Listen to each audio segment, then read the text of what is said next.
వందనాలు తెలియజేస్తూ ఉన్నాను. మనం ఎవరిలాగా ఉండకూడదు.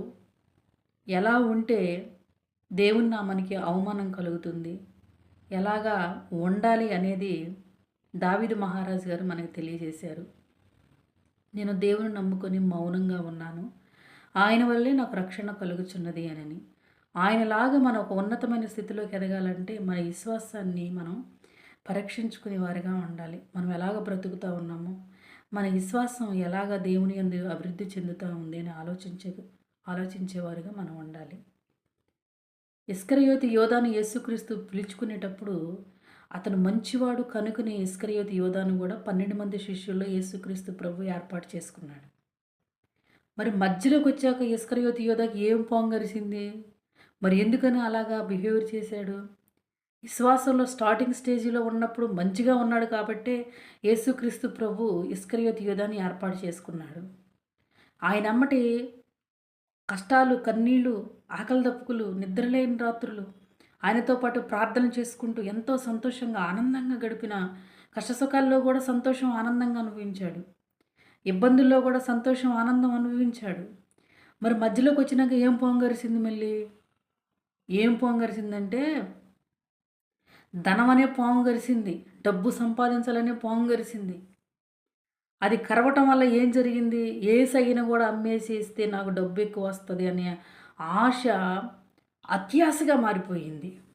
ఎక్కువగా ఇంకా ఆశగా మారిపోయి మాటి మాటికి యేసుక్రీస్తు ప్రభుని ఎలాగా పట్టించాలా అనే ఆలోచనలు కలిగిందంట. ఎందుకంటే యేసుక్రీస్తు ప్రభు ఇతనికి డబ్బు అనేది ఆశ ఉండకూడదని ఆ డబ్బు సంచి అతని ఎద్దే ఉంచాడంట. ఎవరి దగ్గర? ఇస్కరియోతు యోధా దగ్గర. ఆ డబ్బు మీద కోరిక, వ్యామోహం అనేది ఇస్కరియోతు యోధాకు ఉండకూడదనని డబ్బు సంచి ఇస్కరియోతు యోధా దగ్గర యేసుక్రీస్తు ప్రభు పెట్టాడు.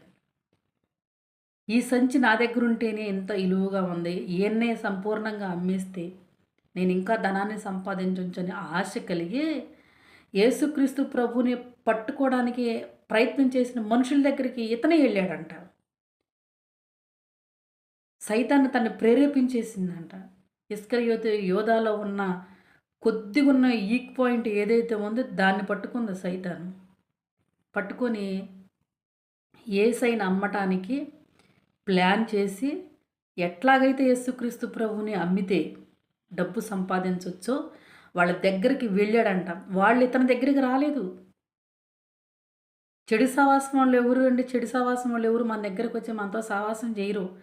మనకి మనంగా వెళ్తే వాళ్ళు మనతో సావాసం చేసి మనల్ని చెడగొట్టి పడగొట్టేసేస్తారు. వాళ్ళంతరకు వాళ్ళు చెప్పడానికి అవకాశం ఉండదు.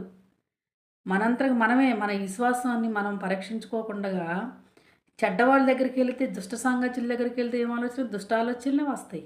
మంచి ఆలోచనలు ఎందుకు చెప్తారు? చెప్పరు కదా.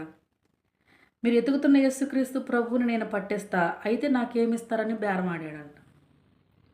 మరి మొదటగా యేసుక్రీస్తు ప్రభువుని ఎంబడించక ముందు అతను మంచివాడని యేసుక్రీస్తు ప్రభు తీసుకున్నాడు కదా, 12 మంది శిష్యుల్లో ఒక శిష్యుడుగా. మరి మధ్యలో ఎందుకు ఈ పాము గరిసింది? అవ్వ ఆదామును గరిసిన పామే ఈ పాము ఇతన్ని గరిసింది. అననీయ సప్ఫీరా జీవితంలో గరిసిన పామే ఇతన్ని గరిసింది. మరి మన పరిస్థితి ఏంటి? విశ్వాసంలో స్టార్టింగ్ స్టేజ్లో బాగానే ఉన్నాము. మరి మధ్యలో ఏం పాము గరుస్తుంది? ఏ పాము మనల్ని వెంటాడుతుంది? ధనం అనే పామా?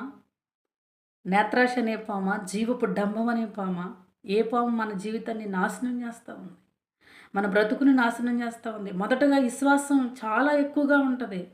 రాను దిగిపోతూ ఉంటుంది. కారణం ఏంటి? ఎందుకు మనం విశ్వాసంగా జీవించలేకపోతూ ఉన్నాము? ఎందుకు అవిశ్వాసులుగా బ్రతుకుతూ ఉన్నాము?